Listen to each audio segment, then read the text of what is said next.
Bonjour à toutes et à tous, bienvenue, c'est Smart Impact, l'émission de la transformation environnementale et sociétale de notre économie. Et voici le sommaire. Mon invité, c'est Hortense Aran, la présidente et cofondatrice de Fleurs d'ici, marque de fleurs éthique et 100% française. On verra comment elle chasse les pesticides de ses produits. Notre débat, il portera sur la certification B Corp. Est-ce la plus exigeante pour les entreprises qui veulent mettre en avant leur engagement? Quelles conséquences pour toute la chaîne de valeur? Réponse tout à l'heure. Et puis, dans Smart Ideas, vous le savez, c'est notre rubrique qui est consacrée aux startups engagées. Vous découvrirez Ben et Flo qui proposent des articles de sport recyclés et vintage. Voilà pour les titres. On a 30 minutes, c'est parti.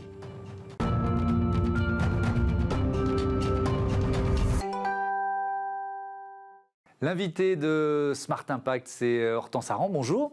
Bonjour Thomas. Bienvenue, heureux de vous accueillir. Vous êtes la présidente, la cofondatrice de Fleurs d'ici. Pourquoi vous l'avez créé? C'était il y a quoi, 7 ans, 2017?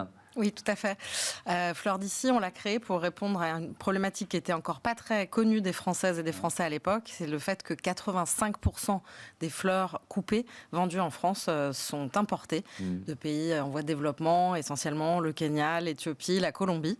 Et on avait perdu 90% des horticulteurs en France dans les 50 dernières années. Donc il était urgent d'œuvrer à la relocalisation de cette filière. Ouais, vous étiez déjà venu nous en parler ici, mais je voudrais qu'on revienne peut-être au constat de départ.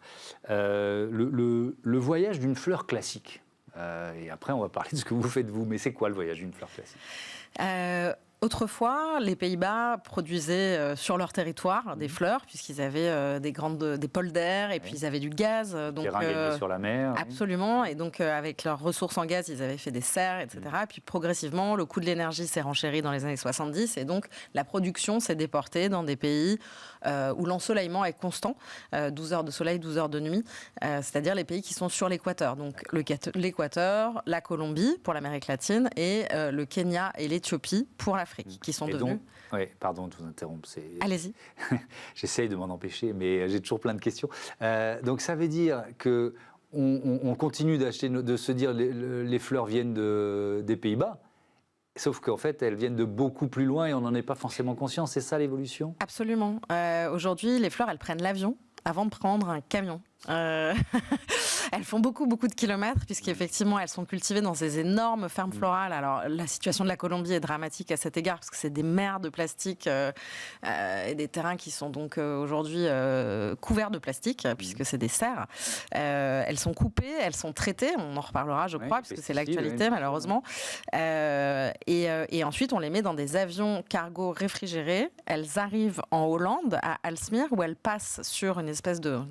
c'est le Wall Street des fleurs, ça s'appelle le marché de gros de Aalsmeer, où leur prix est fixé, c'est la bourse mondiale des fleurs. Et ensuite, elles sont réexpédiées, soit en avion, soit en camion, vers les pays où elles seront enfin distribuées. Ouais.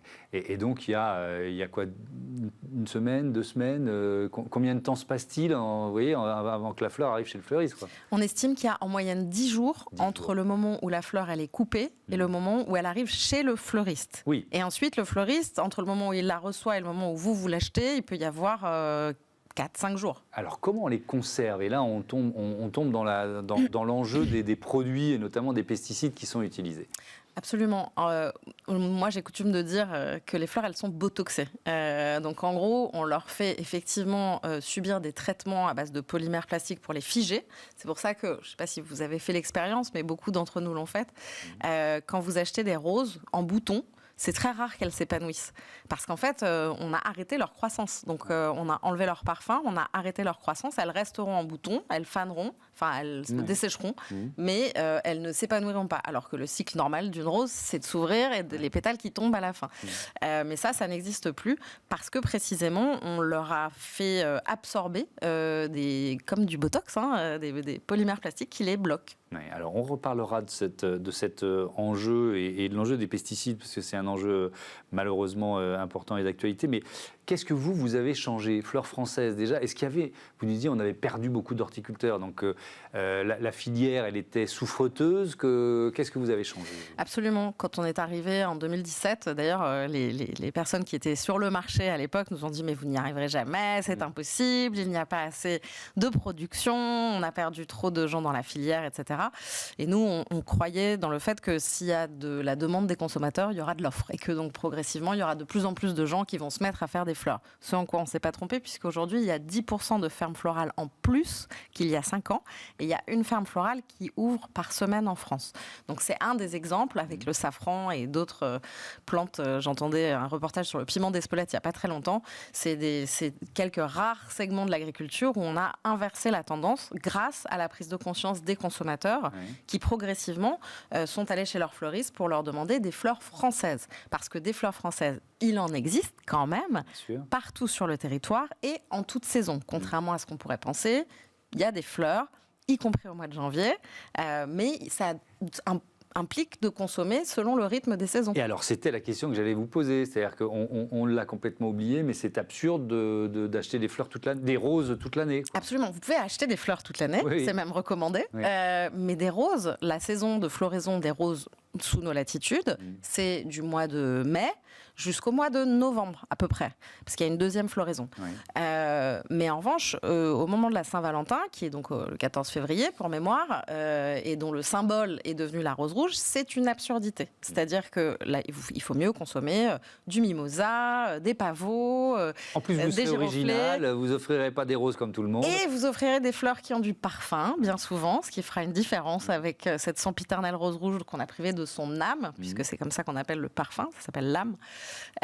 Et donc, effectivement, il est tout à fait possible de consommer des fleurs locales et de saison, en toute saison, partout en France. Je reviens sur les pesticides, parce qu'il y a eu malheureusement le décès de cette petite fille de 12 ans en 2022, Amy Marivin. C'est quoi son histoire? Pourquoi ça nous amène à se poser la question de l'usage des pesticides et de leur danger pour les fleuristes? C'est une histoire qui est très triste et je voudrais dire toute ma sympathie pour Laure Marivin, qui est donc la maman de Amy, qui était fleuriste, effectivement, qui travaillait plutôt chez un grossiste, et qui manipulait à ce titre des grandes quantités de fleurs dans des espaces parfois un peu restreints, comme beaucoup de fleuristes en fait. Quand vous réceptionnez les fleurs, donc comme je l'ai dit, elles ont fait parfois des milliers de kilomètres, et les fleuristes travaillent souvent dans des tout petits espaces pas très ventilés et sans protection.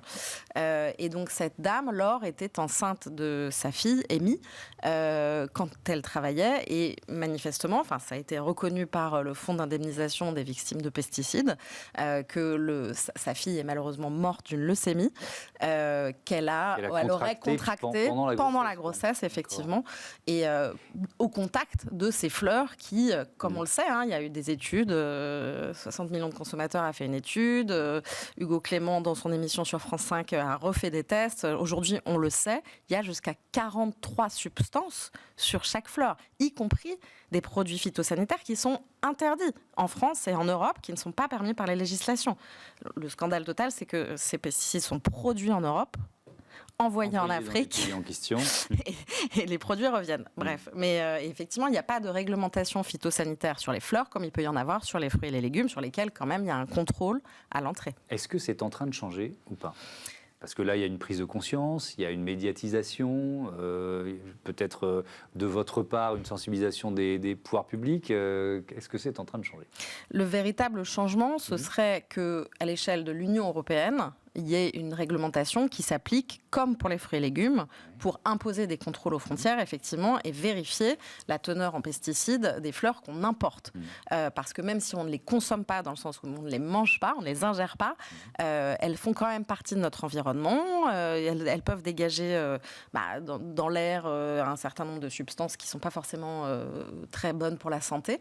Donc oui, il y a quand même aujourd'hui, je pense, une prise de conscience sur ces sujets, mais la réglementation est en retard. Oui. Et de la part des fleuristes, est-ce qu'ils se protègent mieux ? Je pense que les fleuristes, en revanche, aujourd'hui, déjà, ce que je voudrais dire, c'est que les fleuristes n'y sont pour rien dans cette situation. C'est les premières victimes. Et que c'est pas, enfin voilà, ça n'est pas de leur côté qu'il faut chercher la responsabilité. Les fleuristes cherchent de plus en plus à travailler de façon avec des fleurs locales qui, elles, par définition, d'abord respectent la réglementation environnementale et par ailleurs, les fleurs qui sont locales et de saison, ça veut dire que c'est des fleurs qui vont pousser dans un environnement naturel, j'ai envie de dire, c'est-à-dire en plein champ ou dans le respect des saisons. Ce qui fait qu'on a besoin d'utiliser des produits phytosanitaires, c'est qu'on va contre la nature de la plante. On la fait pousser hors saison, avec une grande densité. C'est ça qui la fragilise. Et donc, à partir du moment où on respecte le rythme des saisons, on va éviter quand même déjà tout un tas de traitements. Merci beaucoup Hortense Aran et à bientôt sur Be Smart for Change. On passe à notre débat, la certification Bicorp au programme. Retrouvez le débat de Smart Impact avec Veolia.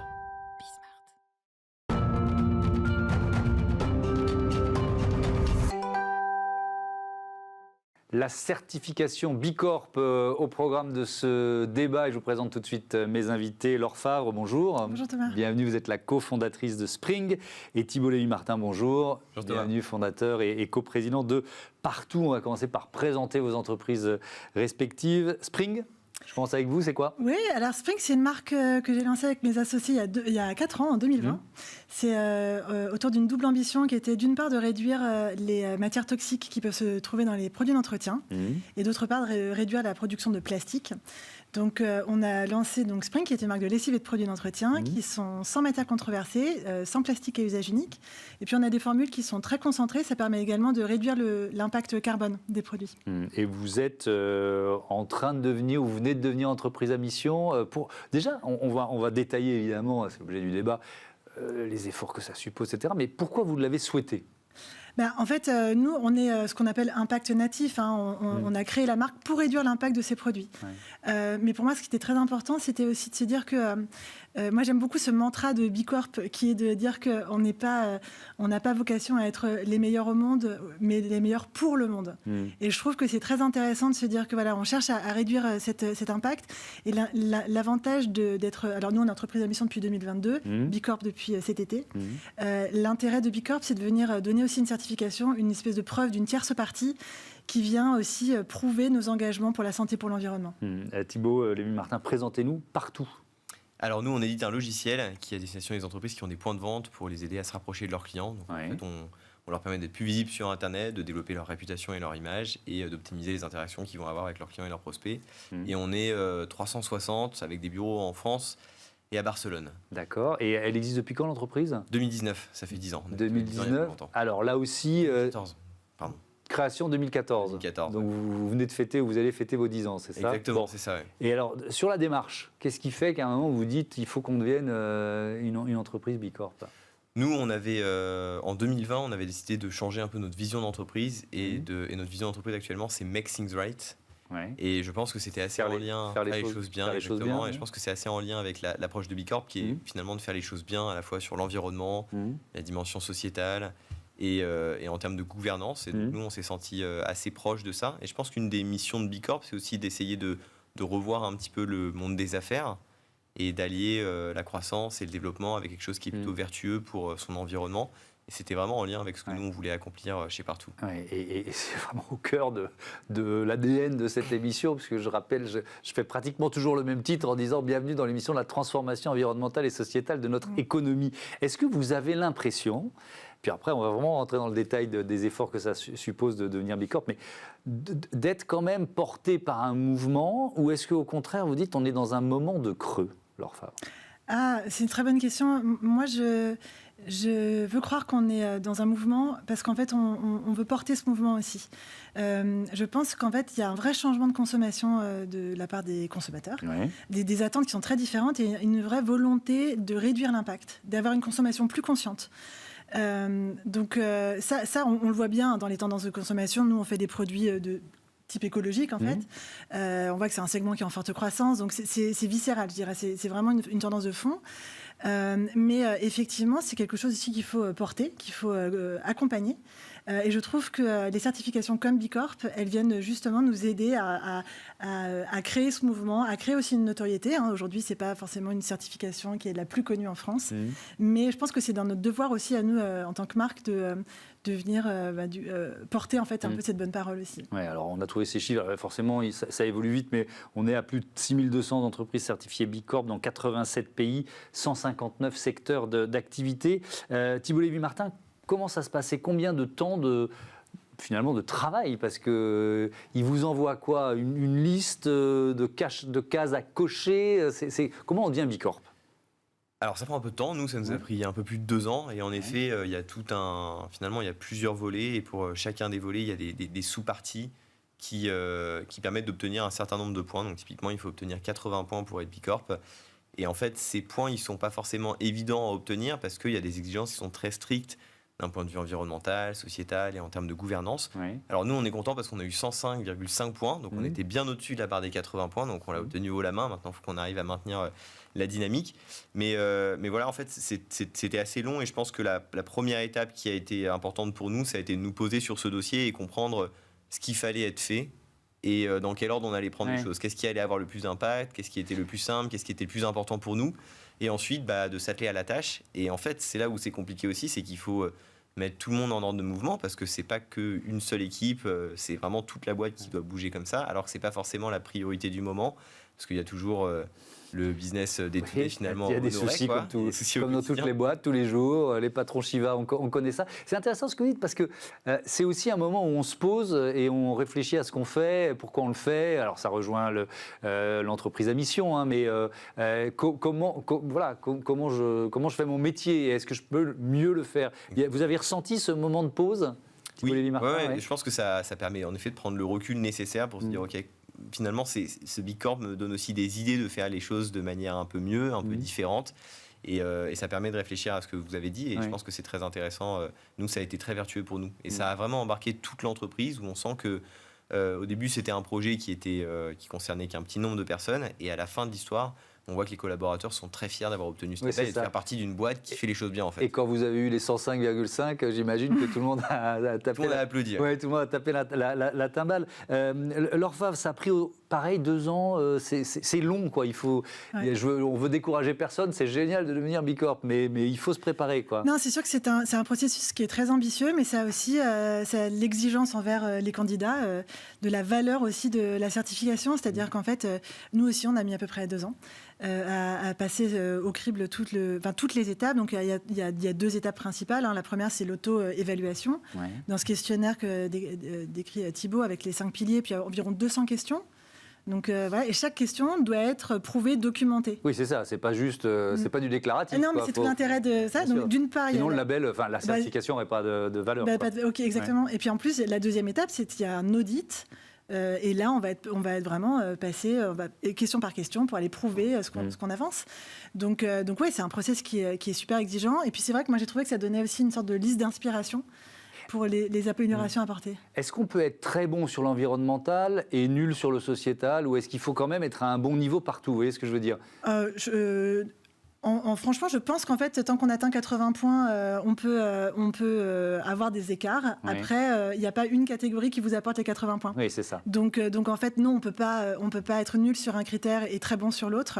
En revanche, effectivement, on peut avoir des écarts d'avancement en fait, en fonction des catégories. Est-ce que je reste avec vous, vous avez dû...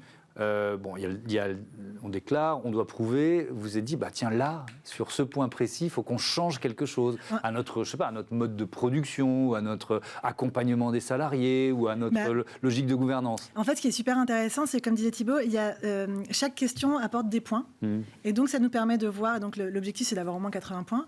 Ça nous permet de voir aussi l'importance que donne B Corp à tel ou tel critère. Donc, il y a des questions qui vont apporter des dixièmes de points. 0,5, 0,7, et puis d'autres qui vont apporter 5, 6 points. Donc ça, déjà, ça permet de quantifier un peu, aux yeux de B Corp, évidemment, mais l'importance de chaque critère. Et nous, dans notre cas, on Donc, comme je vous disais, on est une marque née de l'impact, puisque vous voyez, ça c'est un produit pour la salle de bain rechargeable. L'idée, c'est de proposer ce flacon une fois aux clients, puis surtout après, ils achètent ça, et ça, c'est juste la matière active. On dilue dans de l'eau. Évidemment, beaucoup moins de plastique produit. Exactement. On a bien compris. Nous, on s'est attelé en priorité à la nature de nos produits dans nos développements. Mais c'est vrai que, par exemple, dans les sources d'optimisation, il y avait des choses à faire sur la formalisation de nos procédures, de nos politiques internes, de nos politiques envers nos fournisseurs. Donc en fait, avant même de soumettre notre candidature, on a formalisé des choses qu'on faisait un peu par tradition orale. Et puis on a des choses encore à optimiser. Par exemple, on a dans nos packs, on a 80% de matières recyclées. Voilà, on a un objectif d'aller à 100% et ça nous permettra toujours d'améliorer. Alors c'est ça qui est intéressant aussi avec la certification B Corp. Vous venez de l'obtenir l'un et l'autre, c'est ça, il y a quelques mois. Et l'objectif, ça va être de la garder. Alors je me souviens plus, c'est tous les 2 ans, 3 ans, je me souviens plus, c'est tous les ans, tous les 3 ans, merci. Donc tous les 3 ans, et avec une progression possible. Est-ce que vous êtes déjà dans cet état d'esprit-là, de se dire, il faut qu'on ait, je sais pas, à 110 la prochaine fois, quoi. Vous voyez ce que je veux dire ? Je ne sais pas si on raisonne en termes de points fondamentalement maintenant, mais en tout cas, on se dit qu'on veut progresser. Notamment, nous, il y avait vraiment, je dirais, 2 pans qui étaient très importants pour nous. Le premier, c'était la dimension environnementale. Bien que nous, notre activité d'édition de logiciels ne soit pas extrêmement émettrice, on s'est dit quand même qu'on pouvait faire les choses mieux. Donc typiquement, on a réduit les émissions de CO2 liées aux déplacements en domicile-travail de 60%. On a réduit nos déplacements en avion, alors qu'on a quand même des clients dans 150 pays. Donc c'était quand même un vrai enjeu et on a réduit ça de 20%. Et l'enjeu pour nous, c'était vraiment de réduire notre impact au niveau le plus faible possible. Et après, il y avait eu un aspect, c'est la dimension sociale, où en fait on était assez concernés, notamment à l'égalité homme-femme. Et donc on a fait tout un travail, on a même une instance qui a été créée sur la base de volontariat par des collaborateurs qui accompagnent les ressources humaines pour essayer de mettre en place justement des politiques qui privilégient l'égalité homme-femme dans tous les aspects. Et donc on a beaucoup travaillé sur ces aspects-là. Et en fait, je pense que c'est que le début. C'est comme ça que nous on voit les choses. On se dit que cette certification, c'est bien parce que c'est une victoire. Ça nous permet d'être crédibles sur cet aspect-là, mais c'est surtout le début d'une aventure qui va être plus intéressante par la suite. Avec plein d'aspects qui sont passionnants. Il y a la notion de transparence vis-à-vis de ces clients, parce que certification B Corp, comme vous nous l'avez dit, la liste est assez longue, et donc ça répond, je pense, aussi à une demande des clients. Mais alors je voudrais qu'on parle, il nous reste 1 minute 30, ça file trop vite, de la chaîne de valeur. C'est-à-dire, est-ce qu'à partir du moment où vous êtes B Corp, c'est une forme de pression que vous mettez sur celles et ceux qui travaillent avec vous ? Directement, oui. Alors, vous l'avez dit, je suis complètement d'accord avec vous. On n'a rien à cacher. Et ça, c'est l'intérêt d'une certification comme B Corp qui va apporter beaucoup de transparence. Mais effectivement, sur la chaîne de valeur, le fait de nous engager à avoir des bonnes relations avec nos clients, nos partenaires, ce système de gouvernance, ça nous a obligés aussi à formaliser des politiques, comme je vous disais tout à l'heure, qu'on avait plutôt de tradition orale, en fait. Et nos fournisseurs signent nos politiques. Alors, en l'occurrence, je vous parle d'une politique d'achat responsable. Et donc, nos fournisseurs signent des politiques où ils s'engagent à avoir un système, par exemple, de retraitement des déchets, de management environnemental, de respect des lois du travail. Ce n'est pas toujours le cas partout. Donc voilà, et ça les oblige effectivement envers nous. Est-ce que vous avez le sentiment de faire partie d'une communauté ? Alors là, c'est un peu trop récent, je pense, pour dire on n'a pas eu d'apéritif tous ensemble pour apprendre à se rencontrer, etc. Mais je pense que c'est la direction que B Corp essaie de prendre, c'est justement créer ce sentiment d'appartenance collective. Donc pour l'instant, c'est abstrait, mais on a hâte de rencontrer. Je pose cette question parce que moi, j'aime beaucoup l'idée de partager les bonnes pratiques et on a créé cette émission aussi pour ça. Ils ont ce qu'ils appellent la communauté B Corp. Et donc, effectivement, alors on vient d'y entrer, donc c'est encore... c'est un peu frais. Voilà, mais effectivement, ils nourrissent beaucoup des événements, des partages de connaissances. Il y a un site internet qui est très bien fait avec plein de connaissances. Donc oui, c'est l'idée en tout cas de B Corp et à charge à nous de le faire vivre. Et ben voilà, il n'y a plus qu'à, on va dire ça comme ça. Merci beaucoup, merci à tous les deux, c'était passionnant de découvrir cette démarche de certification B Corp. Je vous dis à bientôt sur Be Smart for Change. Et puis tout de suite, c'est l'heure de Smart Ideas. Vous le savez, c'est notre rubrique consacrée aux startups éco-responsables.